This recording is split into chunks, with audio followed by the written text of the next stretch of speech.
Hello everyone, welcome back to another episode of Let's Play Pokemon White. I'm Mr. PokeGamer. In the last episode we kind of made our way into the Dreamyard only to find Latias, and we caught her, and yeah. So we're kind of still dealing with the Dreamyard, and we're also going to be making our way out to Route 2 before the end of the episode, of course. So that's what we're going to be basically doing today. So I kind of just want to talk a little bit about the whole demo thing at the moment. There's also a few other things that we need to cover. So I think we're going to cover that, and then we'll get on to the OmegaRuby and AlphaSapphire stuff. So yeah. For those of you in Europe and Australia, the Shiny Mega Gengar distribution has begun. This event runs until November 4th, 2014, and gives you a shiny Gengar that knows the move Sludge Wave and holds the Gengar. This event is a serial code event and requires going to a store in order to receive the code, which is then redeemed in mystery gift. If you are in the United Kingdom, you can get this code in game. If you are in Australia or New Zealand, you can get it from participating EB Games, JB, Hi-Fi, Target, and Big W stores. If you are in Denmark, Sweden, Norway, or Finland, it can be received from GameStop through some stores, or though some stores may receive the codes later than today. And apparently the Greek distribution will begin on Friday at public stores across the country. So there's that. So I mean, there's that. I mean, that's kind of a thing. Apparently there's like some kind of code thing for OmegaRuby and AlphaSapphire. I'm going to kind of cover this now too. Hidden away in the news release yesterday, a new pair of code events were announced in Japan on November 22nd. Inside the Pokemon OmegaRuby and AlphaSapphire complete story guide, there will be 3 QR codes of the secret bases of various developers to scan to gain access to their base in-game. Secondly, on December 5th, within the Pokemon OmegaRuby and AlphaSapphire Complete National Pokédex Guide, there will be a special unique serial code that gives you access to 2 Master Balls. So, that's kind of cool. Another thing in regards to the whole demo thing, okay, I guess, you know, I'm kind of reading, you know, from, like, earliest to latest, I guess, you know, more recent. The Greek details of the distribution have been announced. The demo will be obtained from Germanos stores across the country from October 16th, so today. In addition, a preliminary location database for the, you know, in the demo page, there's one of those now, so you can kind of check out that. It also lists the wild Pokemon that you can come across, stuff like that. So something to kind of check out as well. And for those of you in Japan, they have received a new Nintendo 3DS kind of like faceplate for OmegaRuby and AlphaSapphire.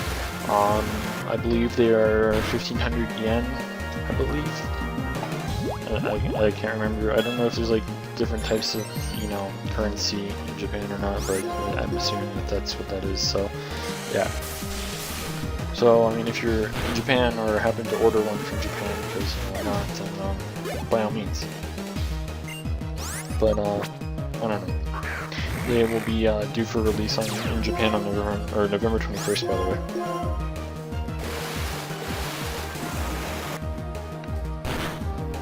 But yeah, I kind of want to get like a cover plate or something for my capture card, or maybe not my capture card because that has extra things that I need to be able to plug into. But I do have the X and Y 3DS XL, and I don't know, I kind of want to keep it protected because I actually worked to get the money to get that, considering I don't have a job. I mean, at least right now I don't anyways. Unless you count YouTube, then yeah, I do have a job, but I don't make nearly enough as everyone might think from YouTube, because I don't really think I get very many views, but the people that do view me, I'm very appreciative. I think that's how it's pronounced. I'm either trying to say it way too fast, way too slow, or something, I don't know. Either way, I appreciate the people that actually, you know, watch my stuff. So, I mean, and the people that actually view my stuff are the ones that actually help me get any kind of revenue on my channel, which is, you know, a big help, really. Some of that money that I've made on this channel, as well as, you know, basically any other channel that I have, which is basically just my Yu-Gi-Oh channel. The money I've made from, you know, either or, has been put towards, you know, money that I need for my capture card, stuff like that. And as you all saw, I do have a Smash Brothers video on my channel with, you know, high quality. It wasn't recorded with a, you know, like a webcam or whatever. So I am in possession of the capture card. So I mean, it's just a matter of time. Of course, I can't really do, like, I can't, believe it or not, if I had White 2 physically, I would be able to start using my capture card for it, but I don't, so, and the only way that that would be possible is by literally moving over the save file, and I know that that's possible, I believe, through PokeGen, maybe? No, it's through the R4 dongle, that's what I'm thinking of, because I do have that. I don't know where the hell it went, but I do have it.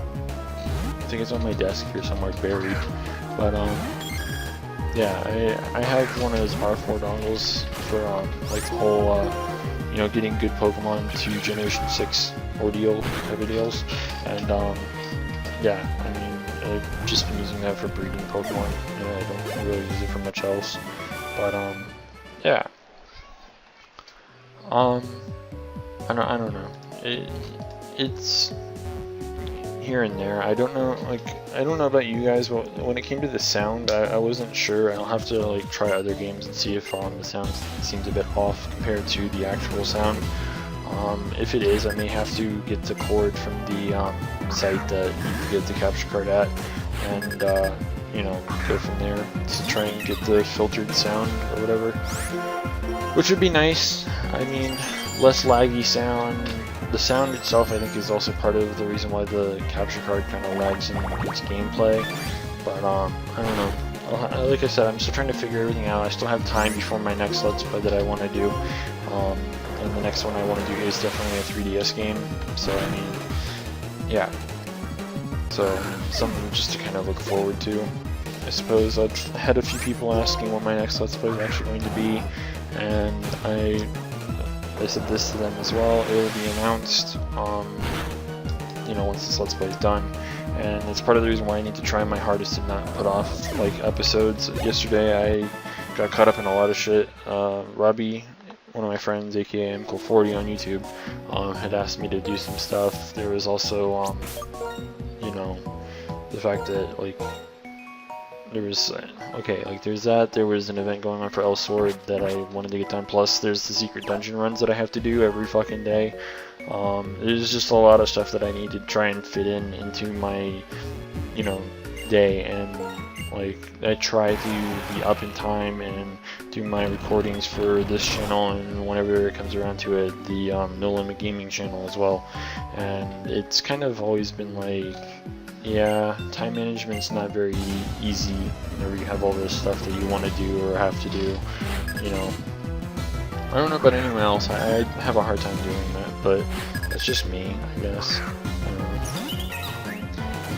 I'm kind of curious as to like how this whole like X and Y league and or like OmegaRuby and AlphaSapphire league is going to be, but I don't know. It'll be kind of interesting and at the same time a little weird. I guess since we're kind of on that subject now again, a friend of mine over, I kind of consider him a friend even though I rarely ever talk to him at all. Like I only talk to him in his chat really, of course, but I talk to him and we kind of share a good laugh every once in a while he's streaming. eCast was doing the demo for OmegaRuby and AlphaSapphire a couple days ago. And first thing I said when I got into this chat is I hate you so much right now, like, because I'm jealous and whatnot. I did want to play it. I'm not gonna lie to you, the demo is a bit lackluster. It really is. I'm sorry to say that. Anyone that actually really wants to play the demo, I don't really blame you for the fact that you'll be able to see Latios flying around. You'll see Mega Steelix or Mega Glalie depending on where you're located.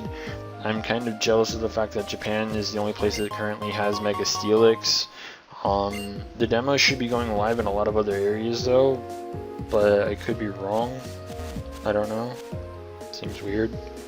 But yeah, like, I don't know. The UK has it now.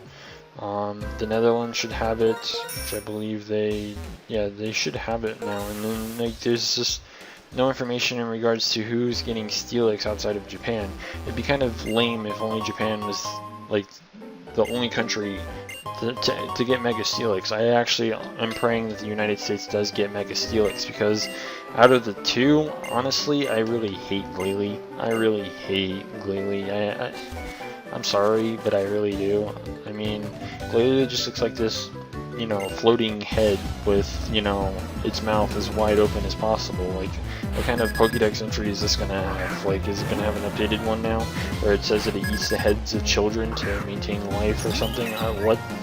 Like, it just is weird to me. I don't know about anyone else. Honestly, if I had to pick out of the two, like, in regards to the newer Mega Evolutions that I like more, I would have to pick Slowbro over Mega Glalie. Like, really? I mean, Glalie's cool and all by himself. He's kind of cool. It's like still a floating head, but he's not like opening his mouth trying to eat, you know, little children or something, and you know, isn't as creepy. It's kind of like one of those ice. It's kind of like hail, like a living piece of hail. That's what it kind of is. And then whenever it Mega Evolves, it opens its mouth and it looks like it's going to eat your soul. So I don't know about you, but I'm not particularly fond of it. Several other things that I don't like about the demo. Your Pokemon, after you beat the demo, like you do everything in the demo, you're forced into certain natures with the starters, and every single one of them happens to be a neutral nature. Sceptile is a quirky nature, Blaziken is a serious nature, and Swampert is going to be a docile nature. Of course, this also means that their EVs, I think, are going to all be random. When I was watching ECAST play, he was doing very, very low damage with moves that he probably shouldn't have been doing low damage with. Just my kind of opinion on that, though. But yeah, like, there were things like that. You can get Glalie and Steelix with any nature, and I think your first, like, run through or whatever, you can get different natures on Blaziken, Sceptile, and Swampert, but, like, once you beat the, like, whole, like, you know, 10 things or whatever, then you're kind of, I think, stuck with just, you know, the natures that I mentioned before, which is kind of bad, but, I mean, whatever. So, going down the list here, Island 1 outside has Linoon and Slackoth as available encounters. I only saw ECAST ever run into Linoon. Maybe there'll be, you know, maybe it's more likely to be encountered than Slackoth. And then inside the cave you can find Nosepass and Loudred. I mean, God forbid we can't find, you know, Whismur and Loudred and all that other crap, because, you know, we didn't run into enough of those. Like, literally they were kind of like Gen 3 Zubats, just Zubat was also there. But yeah, I mean, Nosepass is kind of cool, I guess, for what it's worth. Island 2 is where you, I think, are supposed to do like a tiptoeing thing for the mission or whatever. On Island 2 you can find Tropius and Pelipper. Fuck Pelipper, that thing's like retarded looking if you ask me. Tropius is kind of cool. Also, you can find Skitty on this island, I believe. Could be wrong, but I do remember watching ECAST do like the tiptoe thing to try and find a Pokemon in the grass. I wonder if that kind of affects like your encounter rate whenever you walk through the grass, if it's like significantly decreased or what. I know that walking, or like the old like walking, was kind of a way of, you know, reducing your encounter rate, but like when it comes to the whole tiptoeing thing, you would think it would be significantly decreased even further. But yeah, I don't know if these areas are going to actually be in the game, by the way. I think this is just like, oh hey, we'll do these things here. I don't know. But yeah, so that was Island 2. Island 3 happens to have the Pokemon Meditite and Chimecho. I don't know if there's anything here that you can find through the tiptoeing thing though, but I mean, if there is, then it's not listed on Serebii. I don't ever remember seeing it in ECAST playthrough either. Island 4, which I never got around to watching ECAST play because I was really tired. It was like 6 o'clock in the morning. Island 4 has Pelipper and Absol. Absol's kind of cool. Island 5 has Volbeat and Swellow. Island 6 has Slack Off and Kata, and like at the end of that is basically like a veteran that you get to play against, I guess. So I mean, there's that. But there's really not much you can do. A lot of the, like, if you remember in the original games, like, there was like a whole bunch of locked rooms and shit. That's kind of how it is. I don't know what all trainers actually, or like NPCs like show up, but apparently NPCs show up as well. Stuff like that. There's really not much to do though, but yeah. Considering we're over 15 minutes, I guess we kind of have to call it a day here. In the next episode, we're going to continue through Route 2 and hopefully make our way to the next town. And we'll be able to start exploring there once we get there. So yeah, be sure to stay tuned for that. If you haven't already, don't forget to rate, comment, subscribe. And until next time, this is the PokeGamer, signing out.